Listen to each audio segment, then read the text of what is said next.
Do you know that stress affects both your physical and mental health? Some symptoms of stress are indigestion, shallow breathing, and body pains. Stress can also make you feel more moody and aggressive. Managing your stress helps you feel better and function well. Here are some small steps that you can do to lessen your stress. Break down your tasks into small parts. Take a short walk outside. Turn off or limit phone notifications. Have a good and healthy meal. Take a power nap. Listen to relaxing music. Ask for help with your chores. And celebrate small wins. Always remember, take care of yourself. Don't let stress affect your health. If you're feeling stressed for more than 2 weeks, seek professional help. Can we give them a round of applause, please? We'll just take one photo, maybe invite exercise. Have you heard of this? This is very professional or very popular with medical professionals, but also used by a lot of normal people, such as myself, to help with our anxiety. It is somewhat known as a natural tranquilizer for our nervous system. So if I could please invite everyone to join us for this one. It is very simple. May I request everyone to please put their hand on their bellies right now. We will breathe in through our nose for 4 seconds. We will hold for 7 seconds. And we will slowly exhale through 8 or for 8 counts. So you may count in your mind or in your brain, but we will also have a visual support. So if everyone is ready, please put your hands on your bellies. We will start with our inhale for 4 seconds. 1, 2, 4. Hold for 7 seconds. And we will slowly breathe out for 8. 4, 5, 6, 7, and 8. Let's do this 5 more times. Inhale, 4 seconds. 3 and 4. Hold for 7. 1, 2, 3, 4, 5, 6, 7. And slowly release 8 seconds. 1, 2, 3, 4, 5, 6, 7. 4 more times. Inhale. 1, 2, 3, and 4. Hold for 7. 1, 2, 3, 4, 5, 6, and 7. Slowly exhale. 1, 2, 3, 4, 5, 6, 7, 8. One more time. Inhale. 1, 2, 3, and 4. Hold. 1, 2, 3, 4, 5, 6, 7, and release. 1, 2, 3, 4, 5, 6, 7. Last 2. Inhale. 1, 2, 3, and 4. Hold. 1, 2, 3, 4, 5, 6, 7. Exhale. 1, 2, 3, 4, 5, 6, 7, 8. And last inhale. 1, 2, 3, 4. Hold. 1, 2, 3, 4, 5, 6, 7. And exhale. 1, 2, 3, 4, 5, 6, 7, and 8. And you may now relax. I hope, yes, a round of applause for everyone, please, for joining us. Commissioner from Human Rights, Honorable Judge Ma Fidel Reyes. Thank you very much for joining us. From PhilHealth, Dr. Lisa Mahelia Herrera from our accreditation department. And for the other members of the Philippine Council for Mental Health, ang nandito, Dr. Cabral Lim, I think is here. Leonor Cabral Lim. all the national agencies represented here, the central office directors, I saw the 3 central office directors, Dr. Adrian Sabaan, who welcomed me as I came in, Dr. Marvin Bello of our local health system, and Director Melissa Sena. Thank you very much for joining us. To all the regional directors, these posters I saw on the way in as I cut the ribbon, maraming salamat for your commitment to mental health. And to all the chiefs of the drug abuse treatment and rehabilitation centers that are with us today, maraming salamat.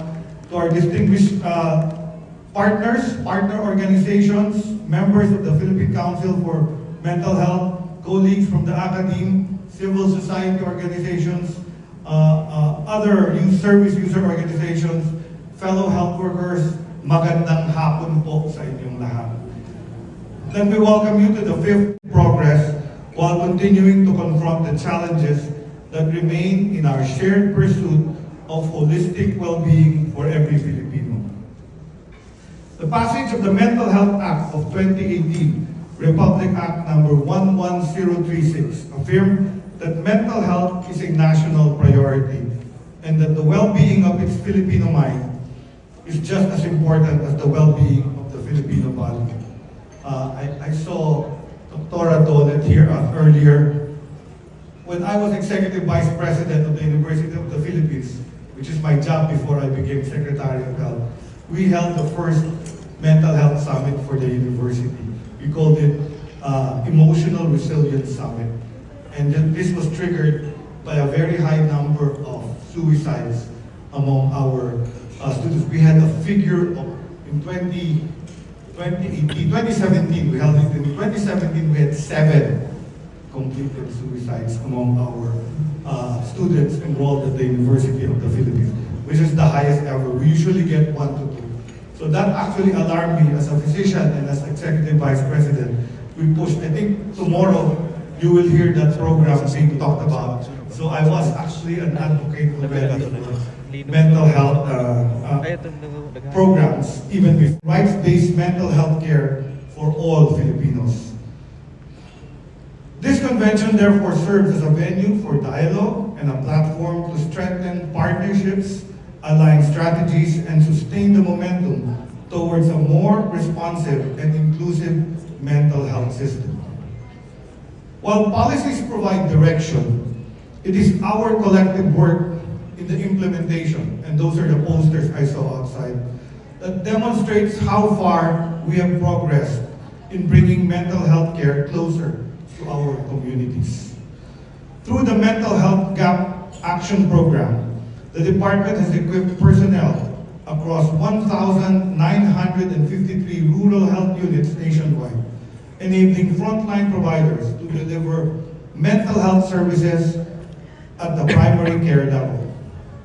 We have further strengthened community-based response through our community-based drug rehabilitation program with 2,302 trained personnel alongside 493 accredited physicians specializing in drug rehabilitation. These professionals now serve as vital pillars of support within our communities.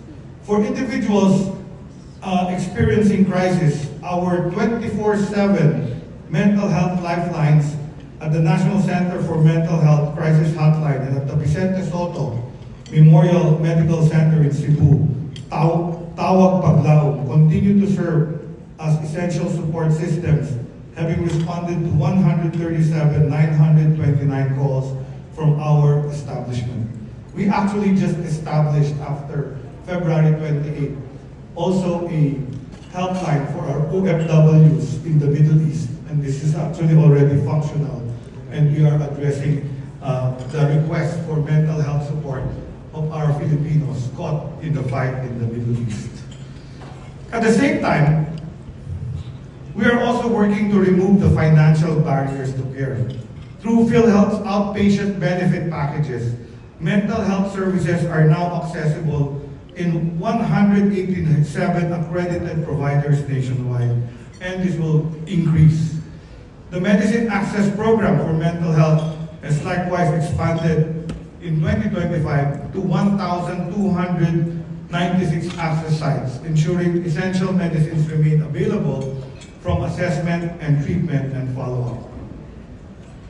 In support of the global shift towards community-based mental health care, the department recently issued Administrative Order number 2025-0028, establishing the National Policy Framework on Community-Based Mental Health.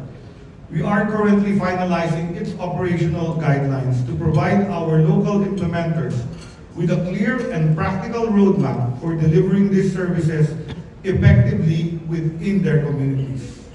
Magkatuwang nating tuklasin ang mga paraan upang matiyak ang tuloy-tuloy at makabuluhan, mapanatiling pamumunuhan sa kalusugan ng pangkaisipan. Together, we will continue working to ensure that mental health services reach every community across our country. We have made meaningful progress since the enactment of the Mental Health Act in 2018. But the journey towards achieving ginhawa ng isip at damdamin for every Filipino continues. As we move forward, I encourage all our partners to sustain the same commitment, collaboration, and sense of urgency that we see here today in our commitment wall. Today, together we will build a Philippines where mental health support is accessible to all as a guarantee. Sama-sama tayong kumilos ng may malinaw na layunin at matibay na paninindigan upang matiyak na walang Pilipinong maiiwan at ang kalusugang pangkaisipan ay maging karapatan ng lahat, hindi pribilehiyo ng ilan. Together, we can make a difference. Dahil sa bagong Pilipinas, there is no health without mental health. Maraming salamat. Mabuhay!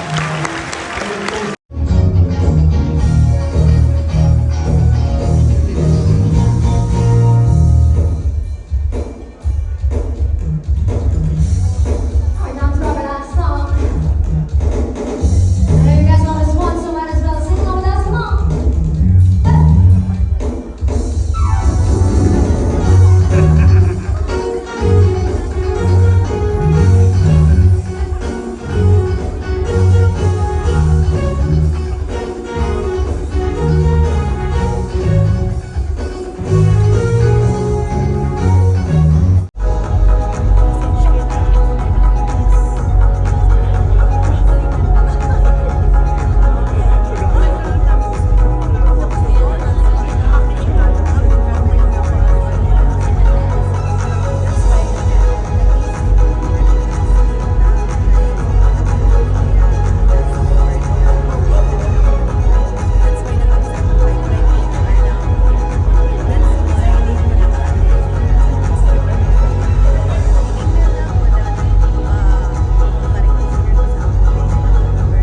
Mental health services to our learners,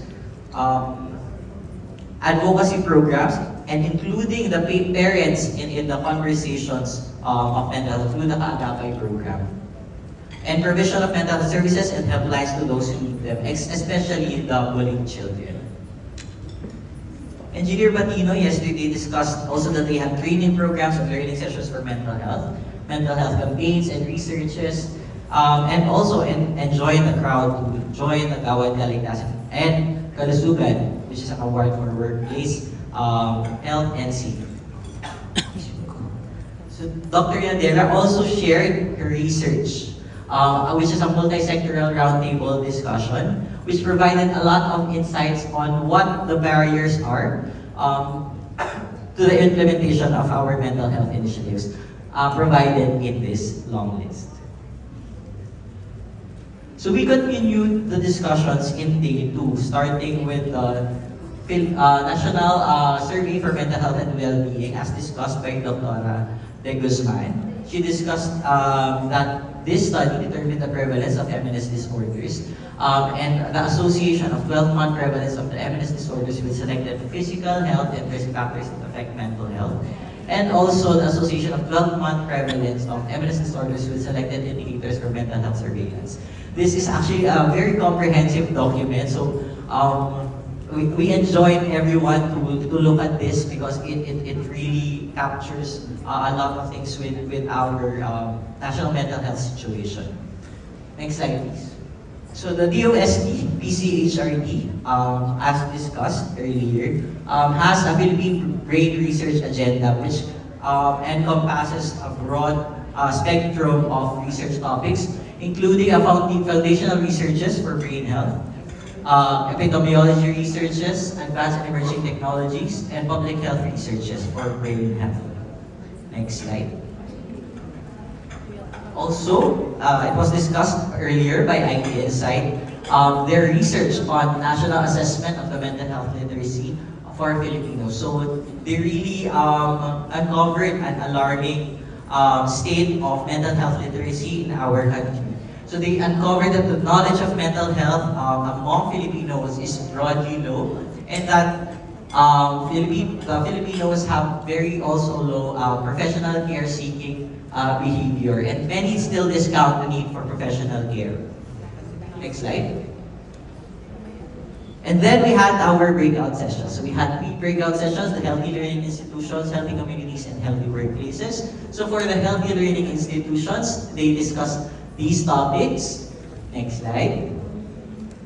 For the healthy communities, they discussed animal-assisted therapy, reframing Philippine Mental Health Association's approach to CBMH, and the costs and benefits of CBDRP in the Philippines.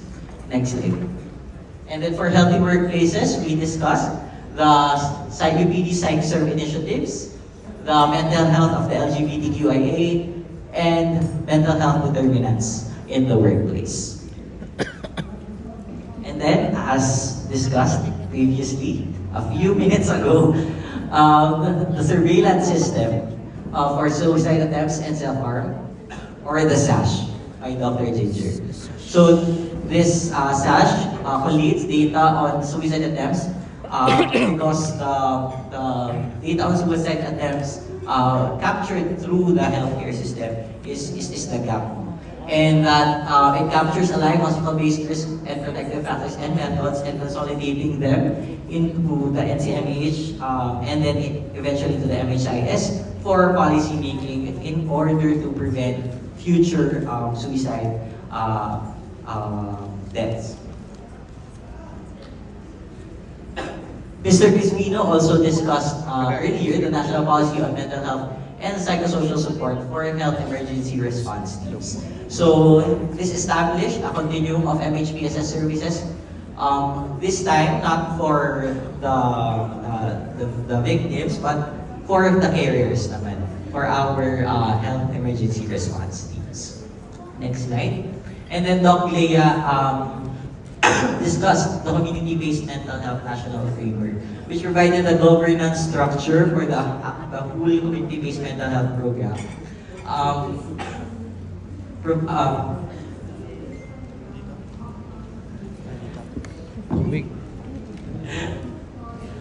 Pushed for community engagement and inclusive outreach, and task sharing and standardized training.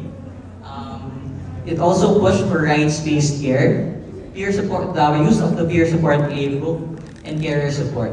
It also provided a minimum service package for service delivery for those in the primary care setting. So, in terms of the National Mental Health Program, here are the current constants of the National Mental Health Program, the current initiatives of National Mental Health Program, including the CBMH, suicide prevention, the crisis hotlines, MNS trainings, MAP-MH, the Medicine Access Program for mental health facilities, PhilHealth benefit packages, and the MNS playbooks. Next slide. This was also discussed by Dr. Herrera yesterday and Dr. Mela Granada also. So these are the current PhilHealth benefit packages, outpatient PhilHealth benefit packages for mental health. We have for inpatient admission, 3,210. For general mental health conditions on the outpatient, 9,000 pesos. And for specialty mental health package, we have 16,000 pesos. up to 12 consultation. And then, ways forward, so these are the current Saan naman yung Dr. Daan? initiatives and future initiatives of the division. Okay, so I'll just show you again the numbers of our crisis hotlines, just in case you know anyone who needs them. So please take a picture so that alam po natin yung mga numbers na dapat tawagan. Pero pwede Just in sa case. curriculum. And then we also add there the TSWD support. Psych nurse. Pwede na siguro. Okay, so going back now to the biopsychosocial. Sorry.